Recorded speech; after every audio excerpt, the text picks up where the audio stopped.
எல்லாருக்கும் வணக்கம். நாம இப்ப என்ன பார்க்க போறோம்னா ஒரு சூப்பரான ரெசிபி தான் பார்க்க போறோம். என்னன்னு பாத்தீங்கன்னா நண்டு ரசம்.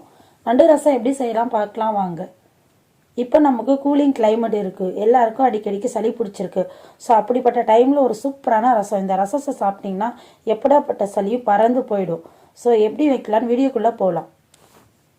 இதுக்கு நான் நண்டு எடுத்து நல்லா கிளீன் பண்ணிக்கிறேன். இதில் பார்த்தீங்கன்னா எல்லா நண்டையும் நான் வறுவல் தான் செய்ய போகிறேன். கொஞ்சம் நண்டு மட்டும் ஒரு 2-3 நண்டு மட்டும் போட்டு நண்டு ரசம் வைக்க போகிறேன். இது வேஸ்ட்டாக போகிற இந்த காலெல்லாம் போட்டு தான் நான் ரசத்துக்கே ரெடி பண்ண போகிறேன். பார்த்தீங்கன்னா நான் அந்த வேஸ்ட்டாக போகிற அந்த கால் இது எல்லாத்தையும் எடுத்து ஒரு மிக்ஸி ஜாரில் போட்டு அரைச்சி எடுத்துக்கலாம்.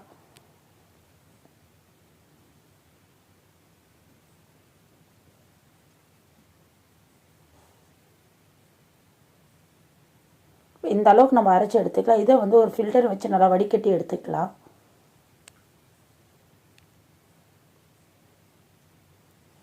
இந்த அளவுக்கு நம்ம நல்லா வடிகட்டி எடுத்துக்கலாம். இப்போ நம்ம ரசம் ரெடி பண்ணலாம் வாங்க. அதுக்கு பார்த்தீங்கன்னா நான் 1.5 ஸ்பூன் அளவுக்கு ஜீரகம் எடுத்துக்கிட்டேன். அதே அளவு கிட்டத்தட்ட ஒரு 2 ஸ்பூன் அளவுக்கு நான் மிளகு எடுத்துக்கிறேன். ஏன்னா ரசத்துக்கு கொஞ்சம் மிளகு பெப்பர் கொஞ்சம் எக்ஸ்ட்ரா இருந்தால் மட்டும்தான் நமக்கு நல்லா இருக்கும் நண்டு ரசம்லாம். இதில் பார்த்தீங்கன்னா காரத்துக்காக நான் ஒரு 5 வரமிளகாய் எடுத்துக்கிறேன். இதை ஒரு அளவுக்கு அரைச்சி எடுத்துக்கலாம். நல்லா குறைன்னு அரைச்சி எடுத்துக்கலாம். இந்த அளவுக்கு அரைச்சி எடுத்ததுக்கப்புறம் இதில் நம்ம பூண்டு ஆட் பண்ணிக்கலாம். நான் 1.5 பூண்டு சின்ன பூண்டு 1.5 ஆட் பண்ணுறேன்.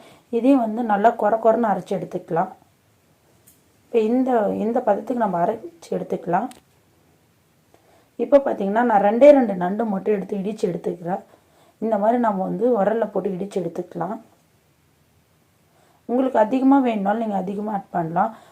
நான் அரைச்சி அந்த சாந்தை வச்சு ரசம் வைக்க போகிறேன். இப்போ பார்த்தீங்கன்னா ஒரு நெல்லிக்காய் சைஸ் அளவுக்கு நான் புளி எடுத்துக்கிட்டேன்.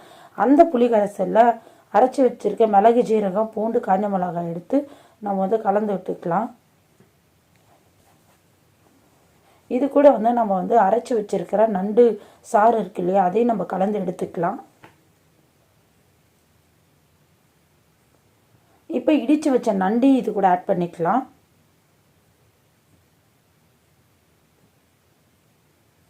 இப்போ நான் ஒரு 2 தக்காளி, நல்லா பெரிய பெரிய தக்காளி, நல்லா பழுத்த தக்காளி எடுத்து நல்லா புழிஞ்சு விட்டுக்கிறேன். உங்களுக்கு வேணும்னா கூட நீங்கள் அரைச்சி கூட போட்டுக்கலாம்.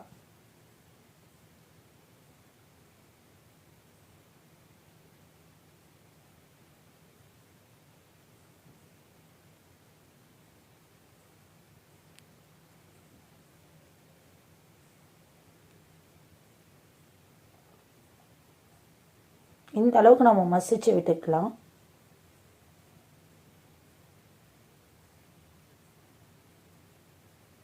இப்போ இது கூட பார்த்தீங்கன்னா 2 ஸ்பூன் அளவுக்கு நான் மஞ்சள் பொடி ஆட் பண்ணிக்கிறேன்.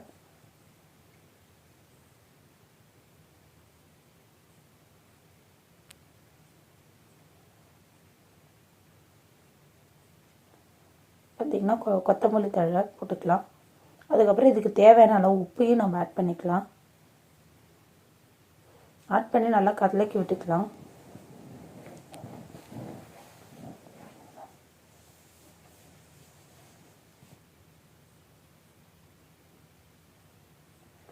ஒரு ஸ்பூன் அளவுக்கு நான் உப்பு ஆட் பண்ணிக்கிறேன். இப்போ இதை நம்ம தாளித்து எடுத்துக்கலாம். இப்போ ஒரு கடாயில் 3 ஸ்பூன் அளவுக்கு நான் ஆயில் ஆட் பண்ணிக்கிறேன்.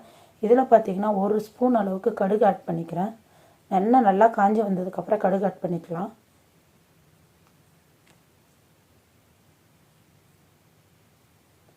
கடுகு நல்லா பொரிஞ்சு வந்ததுக்கப்புறம் நான் ஒரு 5 இல்லைன்னா 6 வரமிளகாய் எடுத்து வச்சுருக்கேன், குண்டு மிளகா. அது கூட கருவேப்பிலையும் சேர்த்து நம்ம ஆட் பண்ணிக்கலாம்.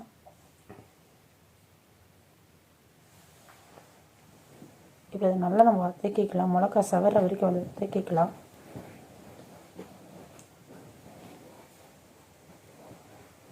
இப்போ நம்ம கலந்து வச்சுருக்க அந்த கரைசல் எடுத்து நம்ம ஊற்றிக்கலாம். இது ஜஸ்ட் ஒரு 10 மினிட்ஸ் ஏன்னா நண்டுலாம் இருக்கிறதுனால கொஞ்சம் அதிக நேரம் நமக்கு குக் ஆகணும். இதே நார்மல் ரசமாக இருந்தால் 5 மினிட்ஸில் நமக்கு ரெடி ஆகிடும். ஸோ நண்டு ரசம்ன்றதுனால நமக்கு எக்ஸ்ட்ரா கொஞ்சம் குக் ஆகணும்.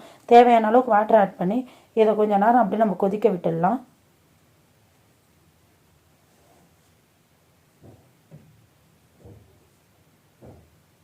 இது ஓரளவு கொதி வந்த உடனே நம்ம பெருங்காயம் ஆட் பண்ணிக்கலாம்.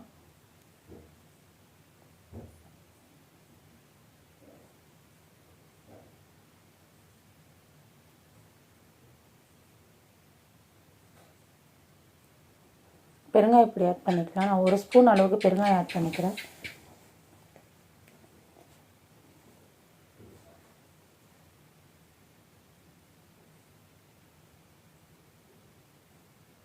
இப்போ எல்லாமே ரெடி ஆயிடுச்சு. ஜஸ்ட்டு நமக்கு வந்து லைட்டாக குக் ஆனால் போதும், நமக்கு ஒரு சூப்பரான ரசம் ரெடி ஆகிடும்.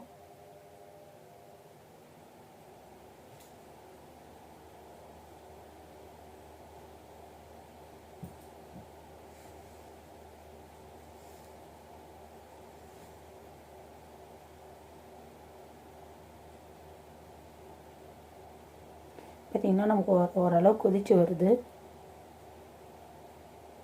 பட் நம்ம ரசமாக இருந்தால் நார்மலாக ரசமாக இருந்தால் இந்த அளவு கொதி வந்தோடனே நம்ம ரசத்தை வந்து இறக்கிடுவோம். பட் இந்த நடு ரசத்துக்கு இந்த அளவுக்கு இருக்கக்கூடாது, இன்னும் நல்லா கொதிக்கணும். நல்லா கொதிச்சுக்கிறதுக்கப்புறம் பெப்பர் பொடி ஆட் பண்ணிக்கலாம். சப்போஸ் உங்களுக்கு பெப்பர் பொடி வேணும்னா மிளகு வந்து நல்லா இடித்து ஒன்றும் பாதியமாக கூட போட்டுக்கலாம். ஏன்னா நண்டு ரசம் நமக்கு சளியெல்லாம் போகணுன்னா கண்டிப்பாக பெப்பர் தூக்கலாக இருந்தால் மட்டும்தான் நமக்கு எல்லாமே கரெக்டாக இருக்கும். ஸோ அதனால் நான் பெப்பர் பொடி எக்ஸ்ட்ராவே ஆட் பண்ணிக்கிறேன்.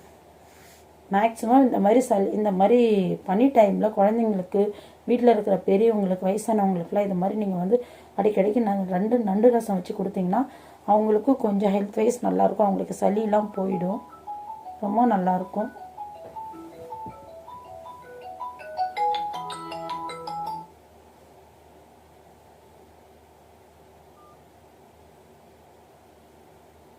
இது என்ன நமக்கு ஒரு சூப்பரான ரசம் வந்து ரெடி ஆயிடுச்சு. நாம் இதை வந்து இப்போ சாப்பிட்லாம். ரொம்ப நல்லாயிருக்கும். நீங்கள் வெறுமனே வந்து டம்ளரில் ஊற்றி நீங்கள் வெறுமனே கூட குடிக்கலாம். ரொம்ப ரொம்ப டேஸ்ட்டாக இருக்கும், ரொம்ப நல்லாயிருக்கும். நீங்கள் வீட்டில் ட்ரை பண்ணி பாருங்கள் ஃப்ரெண்ட்ஸ். கண்டிப்பாக கமெண்ட்டில் சொல்லுங்கள் எப்படி இருக்குன்னு சொல்லிட்டு. அதுக்கு முன்னாடி நம்மளோட சேனலில் நிறைய பேர் சப்ஸ்கிரைப் பண்ணுறீங்க, அதுக்கப்புறம் அன்சப்ஸ்கிரைப் பண்ணுறீங்க. ஸோ ஃப்ரெண்ட்ஸ், நம்மளோட சேனலை சப்ஸ்கிரைப் பண்ணுங்கள். நிறைய வீடியோஸ் உங்களுக்கு இதுக்கப்புறம் அப்டேட்டில் வரும். பார்த்திங்கன்னா நமக்கு சூப்பரான ரசம் ரெடி ஆயிடுச்சு. நீங்களும் வீட்டில் ட்ரை பண்ணுங்கள் ஃப்ரெண்ட்ஸ். எப்படி இருக்குன்னு மறக்காமல் கமெண்ட்டில் பண்ணுங்கள். தேங்க்யூ.